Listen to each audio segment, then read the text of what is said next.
primeras impresiones de lo que sucedería, desde tu lectura, en nuestro escenario político aquí en el Perú.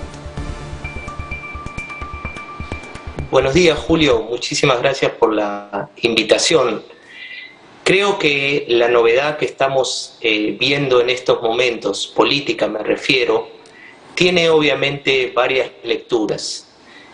Una de ellas es que Antauro Humala está lanzado a hacer política, es decir, continuar haciendo política. Y eso significa que el Perú puede entrar en una situación en la cual, si el sistema político en democracia no logra finalmente canalizar el gran descontento que existe, podemos ver la emergencia de un nuevo reformismo autoritario.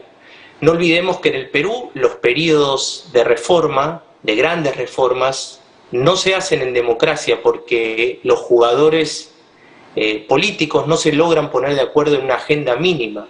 Los últimos periodos reformistas fueron Velasco con un gobierno autoritario y Fujimori con un gobierno autoritario.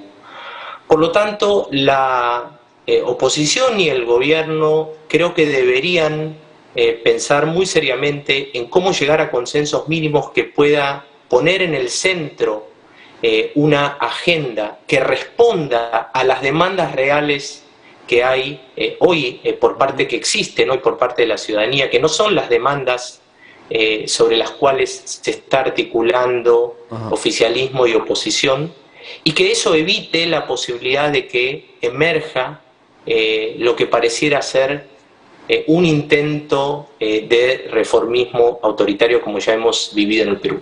Ahora, Santiago, esta nueva mesa directiva del Congreso tuvo una primera acción que daba cuenta de una posible continuidad de confrontación con el Ejecutivo.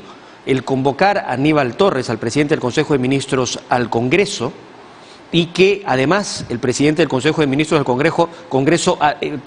Consejo de Ministros acude con el gabinete en pleno, generó una sensación de mucha expectativa respecto de lo que podría suceder. Incluso se habló de la posibilidad de hacer cuestión de confianza, entre otros temas que estuvieron comentando los mismos protagonistas minutos antes, inclusive, de su presentación. Sin embargo, el discurso de Aníbal Torres en el Parlamento fue de tender puentes. Y la reacción, salvo 2 o 3 excepciones, desde el Parlamento fue también de acoger su propuesta.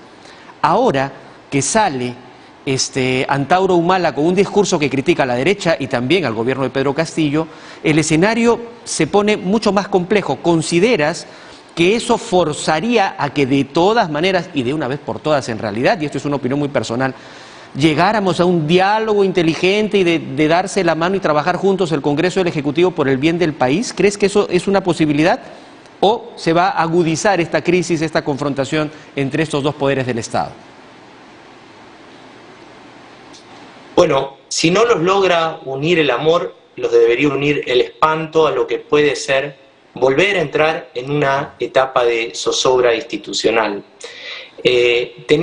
No tenemos que ir muy atrás en la historia para ver lo que nos viene ocurriendo. Desde 2016 a la fecha, Julio, venimos por responsabilidad de las decisiones que están tomando la clase política, venimos de transición en transición. Teníamos un presidente elegido para llevarnos al bicentenario, ese presidente tuvo que renunciar por una mayoría congresal que no lo dejaba gobernar, es decir, por una oposición que jugaba un juego desleal. Después el presidente que vino, Vizcarra, jugó al límite para forzar el cierre del Congreso, un Congreso que después tuvo que ser reelegido y que terminó vacándolo. Entramos en la etapa, en la semana donde nos acercamos al abismo, con Merino, la ciudadanía movilizada en las calles con represión policial, y finalmente Sagasti completando el periodo. ¿Qué vamos a hacer ahora? ¿Vamos a entrar nuevamente en un periodo de transición? ¿Vamos nuevamente a seguir jugando un juego donde lo que van a hacer oficialismo y oposición van a tomar las reglas que existen para jugar al límite, empujando una agenda antiinstitucional, es decir, que no ponga por delante la consolidación de la democracia, en ese juego me parece que vamos a perder todos. Y lo que hay que tratar de hacer, y ojalá que lo que estamos viendo en la última semana sea un primer signo de una posibilidad de poder de alguna manera llegar a un acuerdo mínimo que sostenga el edificio que sostiene esta democracia, en la cual hace un año atrás los ciudadanos fueron a las urnas y de manera pacífica eligieron un presidente para que gobierne 5 años y eligieron a un gobierno para que gobierne 5 años. Por lo tanto, si el Ejecutivo intenta forzar un cierre del Congreso, o si el Congreso persiste con estos sectores ultras que desde el minuto número 1 lo único que querían o quieren hacer es desplazar al presidente, me parece que en ese juego lo que va a terminar sucediendo es de nuevo entrar en una zozobra institucional donde el final sabemos cómo puede llegar a empezar, pero no sabemos qué final va a tener. Y ese final puede ser mucho peor del que estamos viendo ahora. ¿Por qué? Porque de nuevo existe como base un 70-80% de ciudadanos y ciudadanas en el Perú que se sienten muy descontentos, que sienten y perciben que la democracia no está respondiendo a las demandas históricamente postergadas. Hay una frase... Tanto, hay una frase, sí, Santiago, siguiendo un poco la lógica de lo que nos comentas, es que este 70-80% que está harto, hastiado de la clase política, suelen decir que se vayan todos. Y pareciera que es una voz unísona que a lo largo de todo nuestro país se repite con mucha frecuencia. Sin embargo, no ha habido un líder que encabece una realización, una materialización de ese clamor de la sociedad. Ahora que Antauro está libre, podría ser el que busque materializar, aprovechando ese descontento de la sociedad, para cambiar las reglas de juego de nuestra democracia, de nuestro país. ¿Tú ves eso como una posibilidad? Absolutamente. Y digamos, hay otra forma también de leer esto, Julio, que es ¿qué tiene que hacer la democracia con los sectores más extremos? Y la democracia lo que tiene que hacer siempre es tratar de hacer que esos sectores extremos jueguen y se vayan más hacia el centro político. Es decir, fijémonos en lo que está sucediendo en Colombia. Por ejemplo, Colombia es el ejemplo de un sistema donde le negaba la posibilidad de hacer política a grupos políticos que jugaban desde afuera, deslealmente y con violencia, y finalmente Petro es la evolución histórica de una democracia que logra finalmente incluir y hacer jugar a todos los, es decir, reconociendo legitimidad a todas las partes. Por lo tanto, también en el juego de querer demonizar permanentemente a quienes hoy nos están gobernando, ese juego es un juego peligroso porque alienta la posibilidad de que alguien por afuera y por los extremos pueda canalizar un descontento mayoritario.